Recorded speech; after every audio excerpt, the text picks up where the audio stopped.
ni dagabana so minu jolena ni DSC Samake construction mau bolo nodi awo DSC Samake construction mau ubi so jo ibe ala kaliko so ale desenadi uka barate sojo droinde ube so plaunika ulubo BTP topographie ube ni bela jele nika oke ni ba fe ka terrain sans papier jele DSC Samake construction bi terrain firi so finition nyuma uboke décoration ube ofene nika oke e de station barala iba fe ka station nika ojo ube station nyelemamba nika ulu fene ka ulujo ka supasma nyuma ka okika sola ka nega nyuma kala ona nyogona wero ika so jolente bi ayrema fiu DSC Samake construction ba ka bara nika onyedo e mago be kuna funia were la sa isenfa biribiri ika se udaga yorola ni oye murba buye station orixi masunya la choy nega jurusra 70 41 27 59 66 23 18 58 bara nyedon okato bara don ba bulu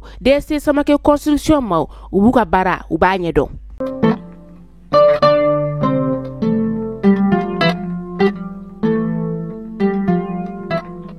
Mardi 3 décembre 2024, bonjour à tous et à toutes, mesdames et messieurs, bienvenue sur ce flash d'information.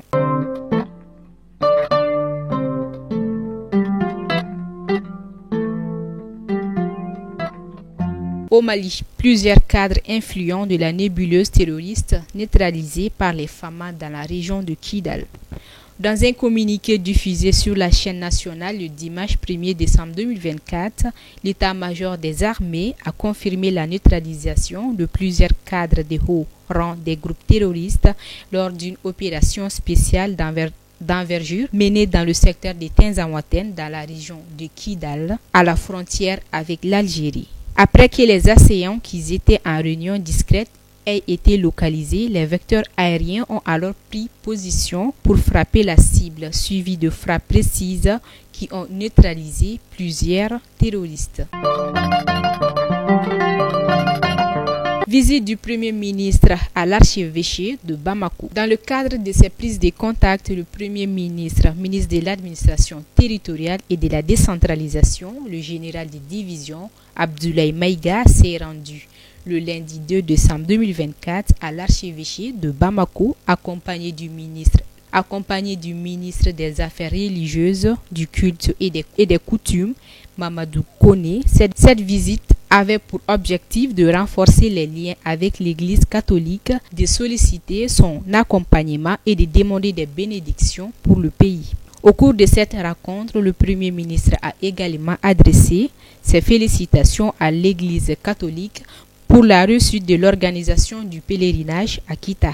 Monsieur Robert Cissé, archevêque de Bamako, accompagné de son équipe, a salué cette initiative du Premier ministre. Il a exprimé son soutien et formulé des prières et des bénédictions pour les autorités, ainsi que pour la paix et la prospérité du pays. Mine de Fécola, dispute violente entre la direction et les travailleurs. Les responsables du comité syndical des constructions civiles, des mines et de l'énergie, des travailleurs de la mine Fécola ont animé le vendredi 28 novembre 2024 un point de presse à la Bourse du Travail. Cette rencontre avec les hommes de médias était animée par le secrétaire général Moussa Diarra, en présence de ses camarades dont Chiaka Samake, trésorier général, Ousmane Traoré, secrétaire aux revendications, Amadou Bari, secrétaire adjoint aux revendications, Nana Ndaou Maka, Traoré, etc. Ce point de presse, selon les initiateurs, vise non seulement à informer l'opinion nationale et internationale par rapport à la crise que la mine Fécola vit actuellement, mais aussi d'interpeller les autorités nationales à s'impliquer davantage afin qu'ils aient un climat social apaisé. Hors de nos frontières, au Sénégal, le chef du gouvernement Ousmane Sonko a fait son choix entre l'Assemblée nationale et la primature. Le premier ministre sénégalais Ousmane Sonko a rendu public son choix entre le Parlement et la primature. En dépit de son élection lors des législatives du 17 novembre dernier, Ousmane Sonko ne siégera pas à l'Assemblée nationale sénégalaise alors qu'il était également attendu pour prendre fonction avec ses pairs au sein de l'Institut après la victoire écrasante de son parti, le PASTEF.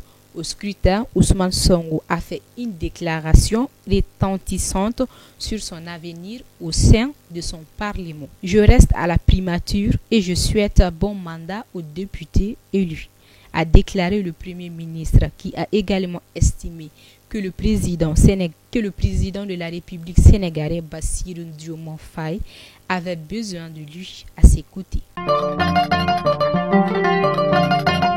Lundi 2 décembre 2024, la présidente de la Cour pénale internationale CPI a dénoncé les attaques contre la juridiction qui se retrouve la cible de menaces, pressions et actes de sabotage et est traitée comme une organisation terroriste après ses mandats d'arrêt pour les guerres à Gaza et en Ukraine. S'exprimant devant les membres de la CPI à La Haye, la présidente de la Cour Tomoko Akan a déclaré que la juridiction était confrontée à des mesures coercitives, des menaces, des pressions et des actes de sabotage sans donner des détails. Nous sommes à un tournant de l'histoire. Le droit international et la justice internationale sont menacés, tout comme l'avenir de l'humanité, a-t-elle ajouté. C'est ce qui met fin à ce flash d'informations, mesdames et messieurs. Merci de l'avoir suivi et à très bientôt.